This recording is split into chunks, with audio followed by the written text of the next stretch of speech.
Let's give it up for my dear friend Dan Moore. Hey, thank you so much, David. Thank you. Hey, it's great to be here. It's funny, talking about that one. We all have our experiences, our laughable experiences in the dealership. That was probably my highlight of my career as far as being an entertaining job with the character dealer principal. But what's interesting enough, you guys saw my snap photo, and I thought it was kind of funny because it kind of, there's so much going on in the industry. Is it fair to say, like, every day is a new day? You get some new buzzword, you get some new challenge, and you're like, okay, I can't make heads or tail of what's really real, right? Is that fair? You guys are, it's too early, don't start this. But I'm going to. So with that, there's a lot of data, right? Every day you get some kind of data thing shoved down your throat, and you're like, hey, what does this mean? How do I operate against it? Or what can I do to work with it? So when we think about this, if this bad boy clicker works, doesn't, we'll go like this. Today's challenges are interesting because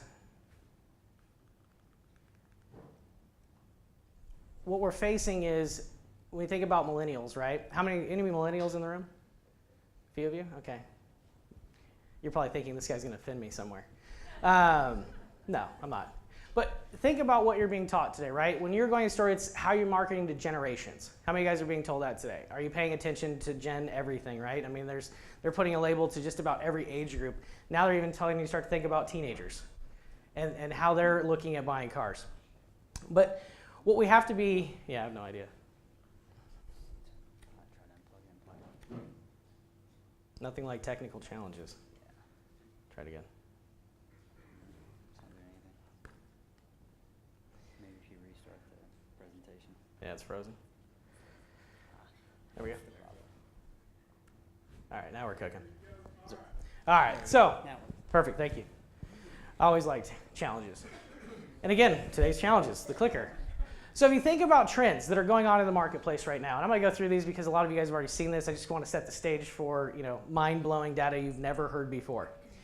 So if you look at the trends, number of vehicle sales, you look at even applications. These are a number of credit apps and the segmentation of what age groups are filling out these applications.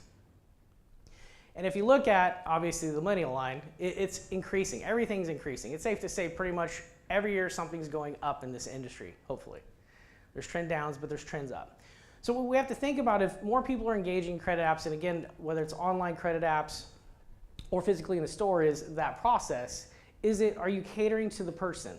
Is it a unique experience? Because to think nowadays that it's just linear approach, meaning I go through this sales process and it's like this, we're all sadly mistaken.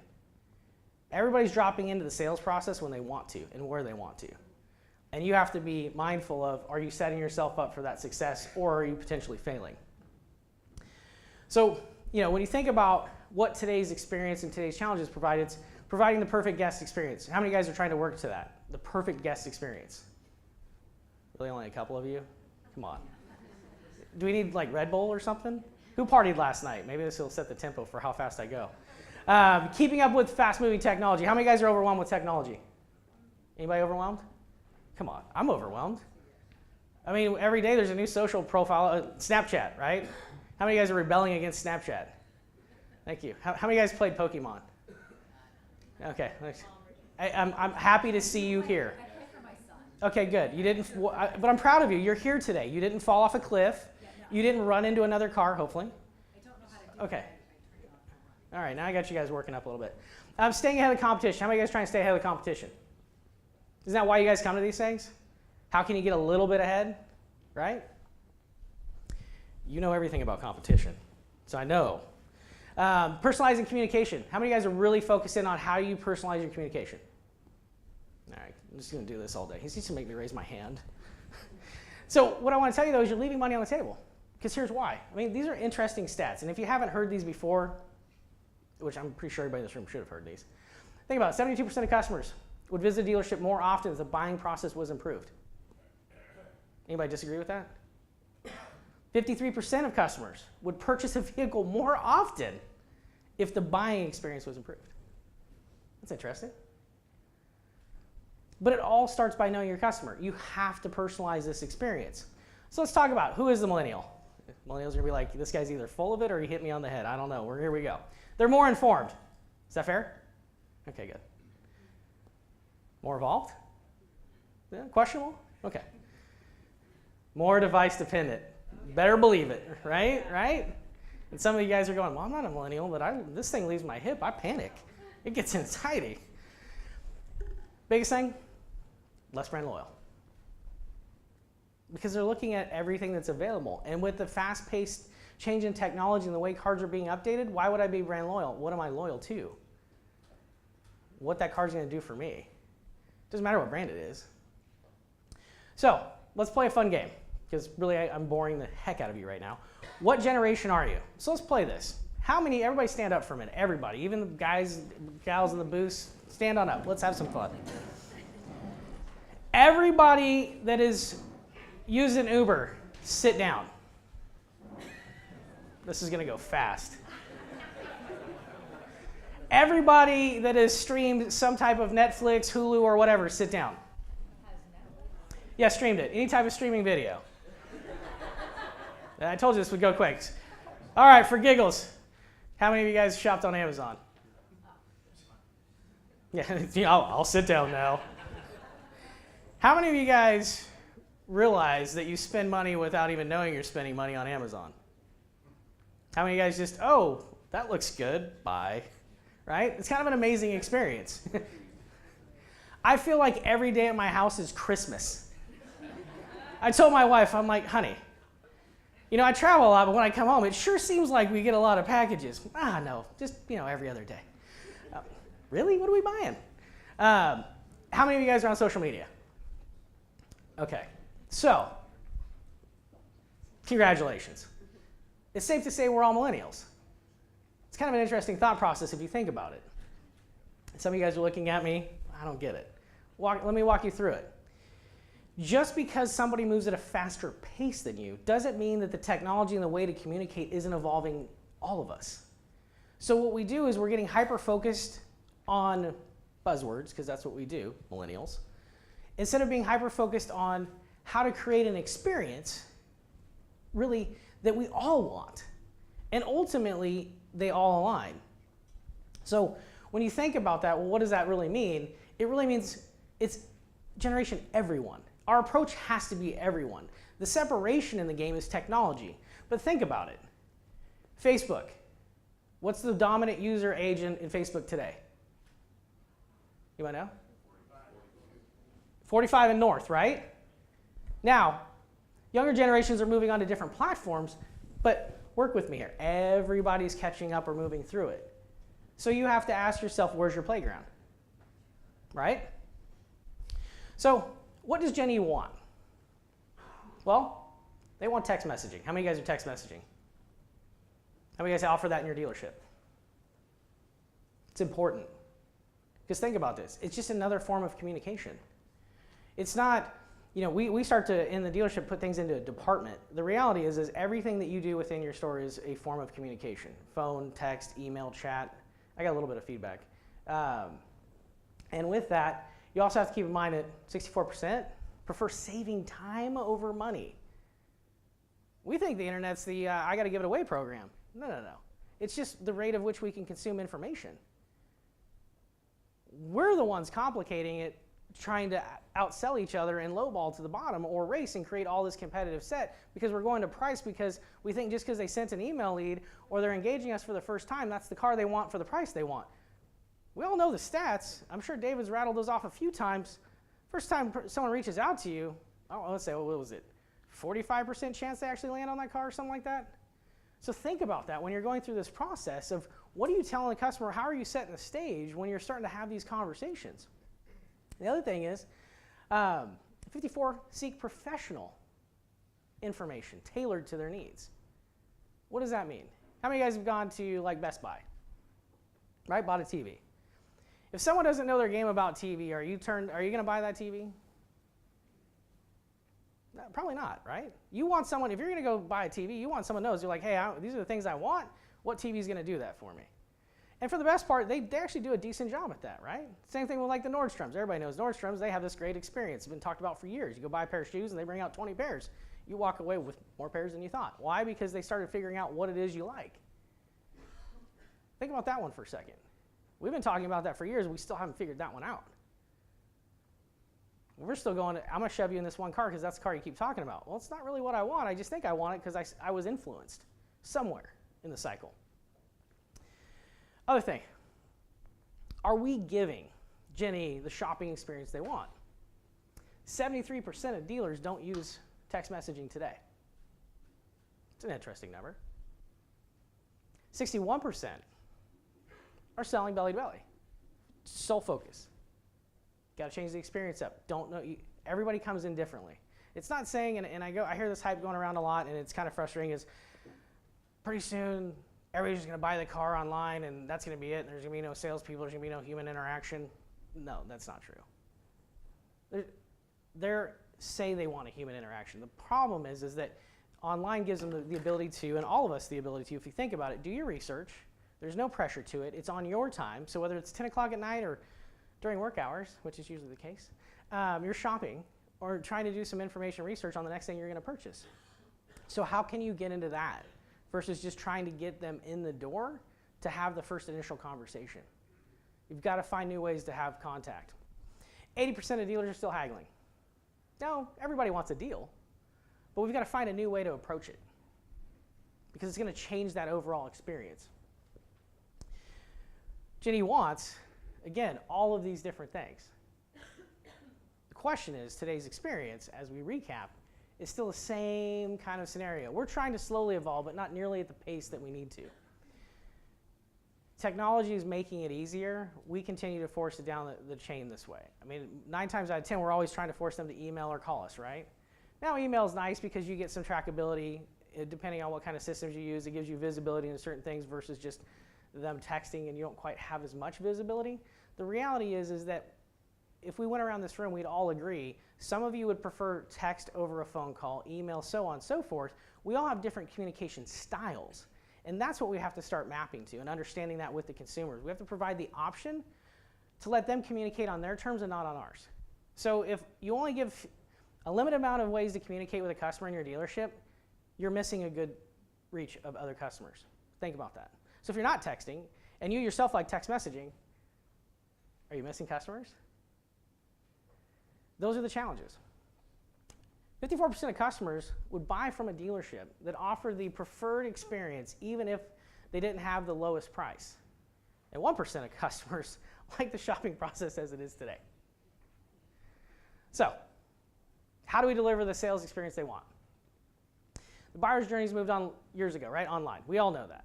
We've been talking about that forever. Some thought it was a fad. Unfortunately, it's still here. Oh, wait. Yeah, no, I guess that's a good thing. Hard to say, right? But the power that we've yet to really harness is getting the right message, the right time on the right medium. We're still trying to figure that out. Is that fair?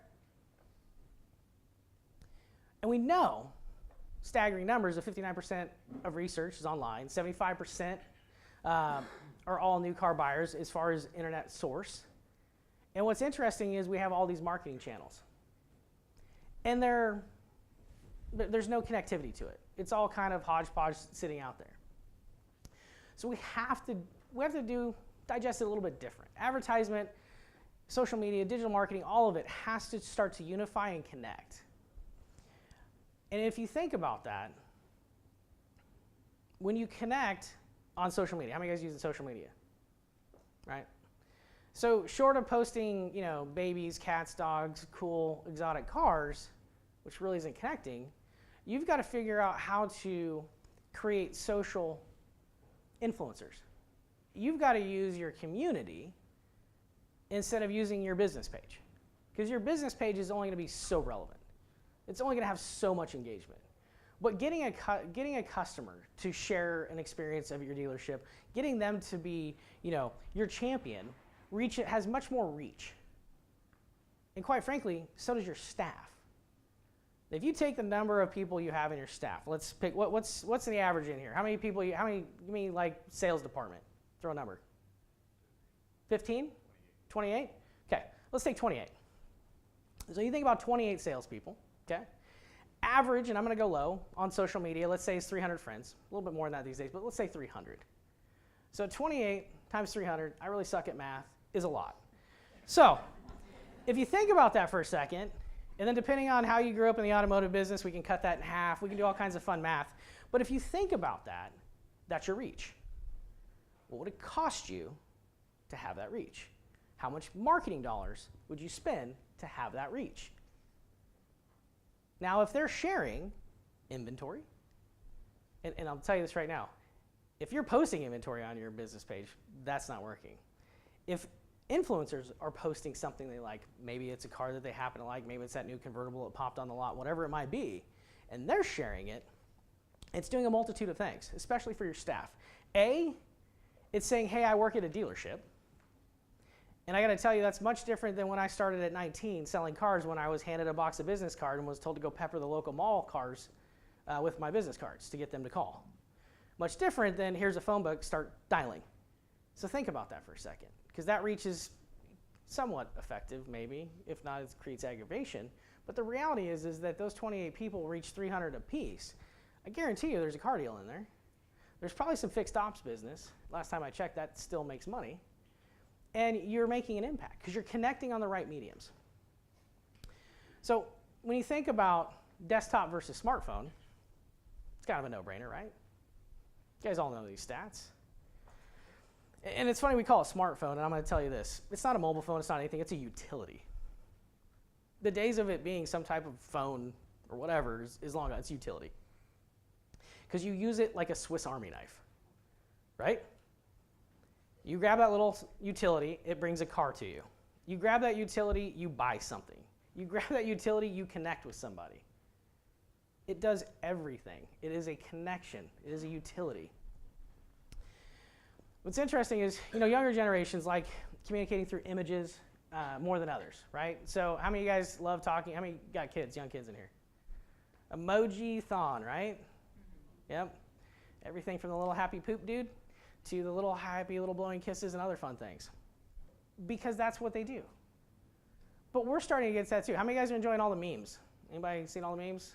Come on. Obama and Biden memes are hilarious. Yeah, exactly.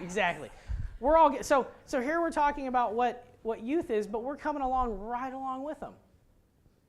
Because why? It's connecting. We're getting connected at a fast rate. We're just not paying attention to it. So again, these are the different percentages. I mean, take it or leave it. The reality is we all know content is king. Whether it's video, whether it's image, text, I'm sure you guys all liked Greg Gifford yesterday. The king of no bullets. It's all image, storytelling. It's engaging, right? So think about that when you have your website and you have this, family-owned dealership text that's on the home page and how exciting that is and how engaging and relevant that is. Why wouldn't you have a video telling that same story? Makes more sense, doesn't it? I guarantee you Google's not SEOing your 20 years in business. Just saying. So ultimately what we have to strive for is connecting our marketing, which is really kind of where we start to dive into the meat and potatoes. I bored you enough with stats. Let's get into what does this mean and what can I do? Imagine connecting your marketing all the way through your follow-up process to the point of sale. Again, connecting these dots are going to change your experience. Because right now, I can guarantee you, majority of you are fragmented marketing.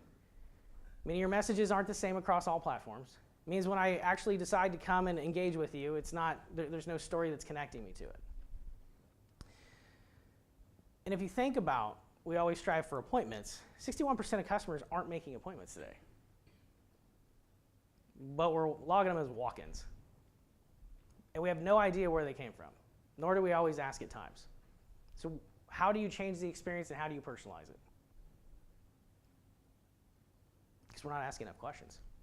We've got to set it up. And what's interesting is a lot of different platforms are providing your information and you don't even know it. And then the customer comes in and you're not even asking, where did it come from? What platform? What third-party site? You got your inventory just about everywhere, right? You try to get your inventory everywhere you can. Is that not fair? Free is better. Sometimes you got to pay. But either way, you get your inventory everywhere you can, right? So, most important, not all leads fall into a generic follow-up process. So let's paint the roadmap, and here we go. So, today's shopper, let's meet Mary. Mary, for example, is a nice young lady. And Jackson is your millennial. But Mary watches TV. She's on Facebook. She likes to catch up on the news on the iPad. I don't know if that sounds like anybody in this room. So she sees a Camry ad on TV. Because some still advertise on TV, and I'm going to tell you this right now. It is okay to advertise on all platforms, online to offline. They all still work, contrary to belief. The question is, how are you setting it up? So that's the wrong approach, though. I'm not going to just put abcmotors.com. What I'm going to do is abcmotors.com/TV, because what I want to try and do is connect the experience. Because how many of you sit there and watch TV and have some type of device next to you? Whether it be your utility, your iPad, your laptop. How many of you guys are always connected and working, right? No, I am. So you see something interesting, what happens? You go, right, I can't help myself. And you're off to the races. So if I connect this right here, I'm able to just go right into a unique experience. Now I'm connecting that. Because if I just send them to abcmotors.com, it's my homepage. And no offense, majority of people just throw up on that page. There's so much content, I can't tell you what kind of, what do you want me to do? I'm a consumer, I land on it, I have no idea why I'm here now, because I don't know. Because you got 25 rotators, you're trying to spin them all real quick, trying to get all your messaging through.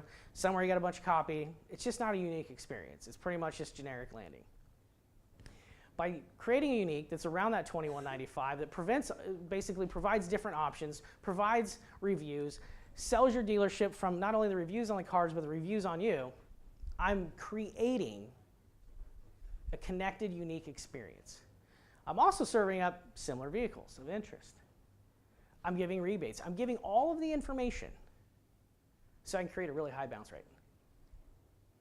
Because I want you to be informed.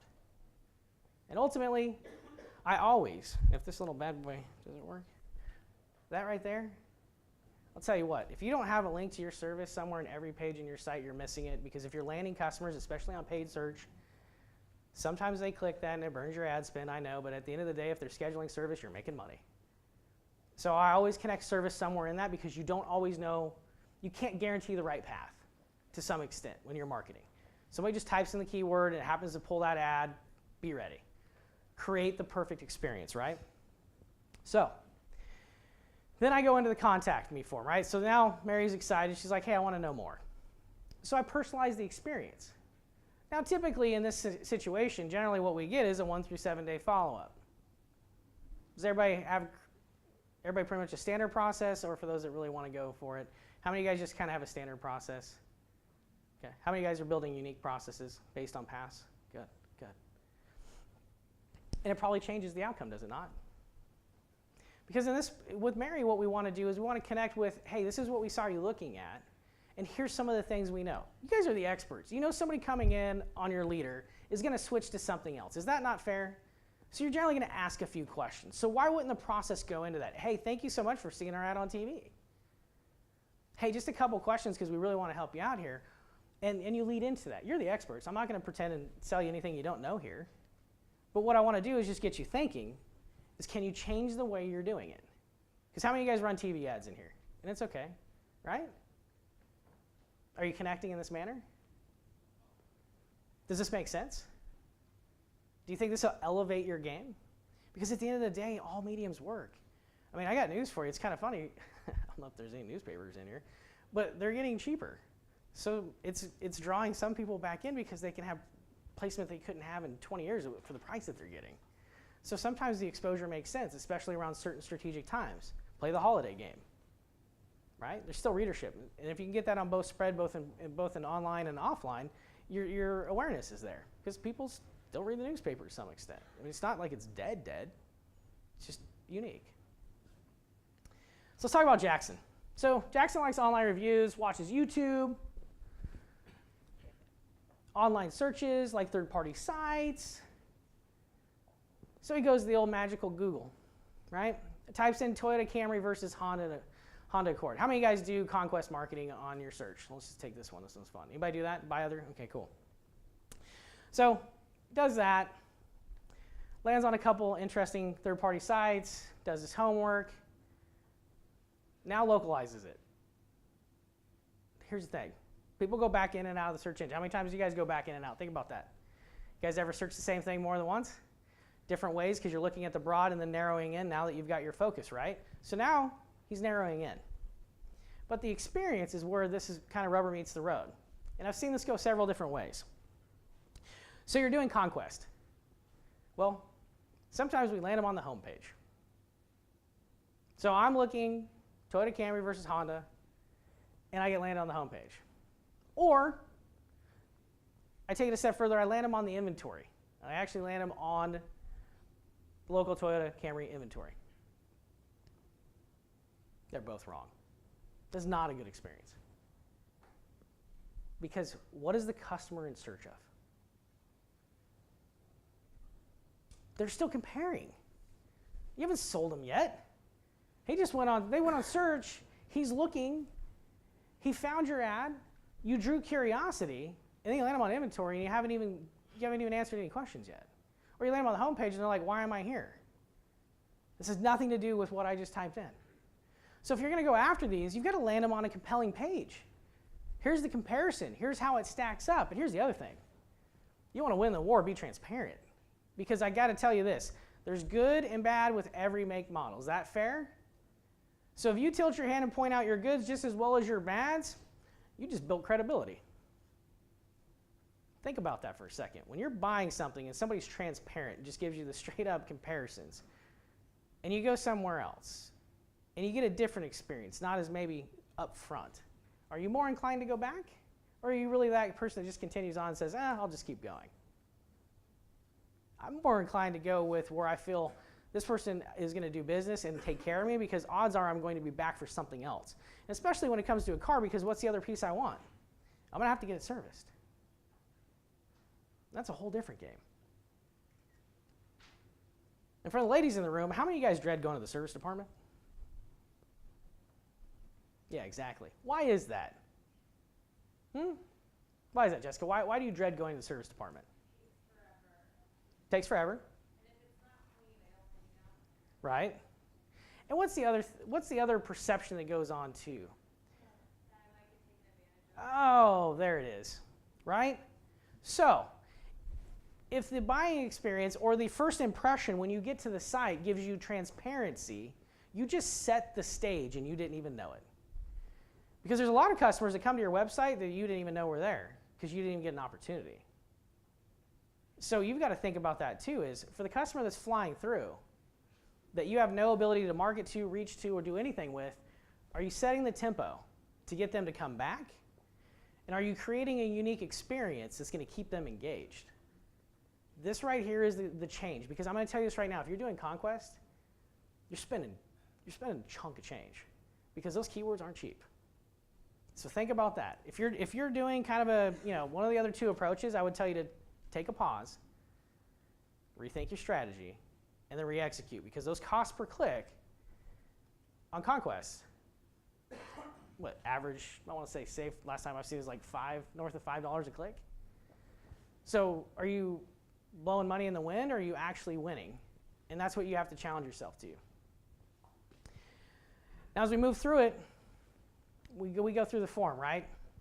So Jackson, what's the experience now? So now you finally got him to convert. Now we're in the next step. Well, in this situation, probably goes through the standard follow-up process. Well, is that really the right thing to do? No. Because what we need to do is Jackson's still comparing, he's still not sold. You have to set the stage. Hey, Jackson, thanks so much. Got your inquiry. I'm not worried about price right now. What I'm worried about is still telling the story. Some of the differences between Honda and Toyota, and I might start with a video, a little bit more informational, and lead to that next step, asking some more questions. Obviously, you know that you're considering, we know you're looking at a Toyota, or looking at a Honda, now you're considering a Toyota. And so what kind of things are important to you that you saw in that Honda? So I change up my experience. I'm asking questions, I'm providing content, still comparing the framework of why you'd want a Toyota over a Honda. Because if I'm just going to go right into, hey, price ranges from here to here, we have these in stock, why don't you come on down? Is that going to work? No. We're in agreement, right? He's like, I'm over this. and you spent how much to get them to come? Right? At the end of the day, you got to protect your money. Because if you're wasting your advertising dollars and they're not paying dividend back, you're not getting conversion, you're either A, going to look at a provider and be like, hey, you suck. You're going to go to Google and say, yeah, this is stupid. I'm going to try something else. And then you're going to merit the same result. Because you've got to have a strategy. What's the end game in sight?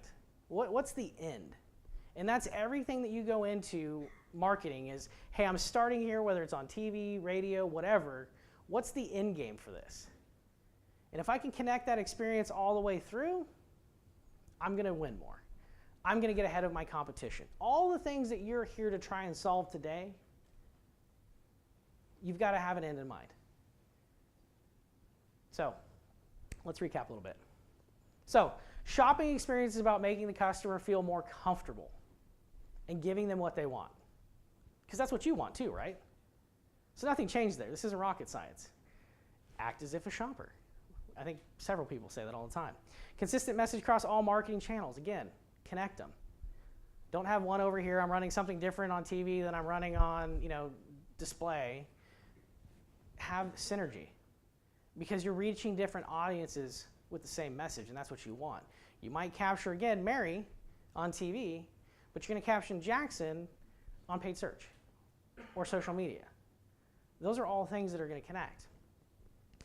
Even geofencing. So social media gives you a good platform. I mean, some interesting things, like Facebook, pretty simple. You can geofence your dealership and run targeted campaigns against whatever age group you can really isolate in. From that is if you're going to do that, what's the message? And how are you going to take that all the way through? So when they do convert, what does that look like? Follow-up is tailored to the experience, not the sale. The sale is the product. We get hung up on, hey, I just got to sell a car. This lead is to sell a car. No, that's the end. That's what you've all striving for, but there's other pieces in the way. So you've got to figure out, are you selling the appointment or are you selling the car? What's your strategy? In all of these different points. And some of it, it's, well, both, right? Well, yeah, I got to get the appointment. I want to sell the car because my ratio is up, because I'm sure all of you kill it. If I can get them in the door, how many of you guys sell a car all the time, right? Okay, good at that. Funny thing is, walk-in traffic's going which way? Up or down? Right? Up. Why? Because we're getting more visibility. The shopper is more informed, so by the time they walk in the door, they're really a buyer. That's why the ratio can be, we can all say, hey, it's great. Well, yeah, it's great because we solved a lot of the front load. So now tie up your experience, and that number, even on what you're closing a day, would go up. So with that, any questions? I'm going to turn the fire hose on this morning. I drink a Red Bull when it happens. Just kidding. All right, no questions. Hey, I want to thank you. I finished early because I know David likes time.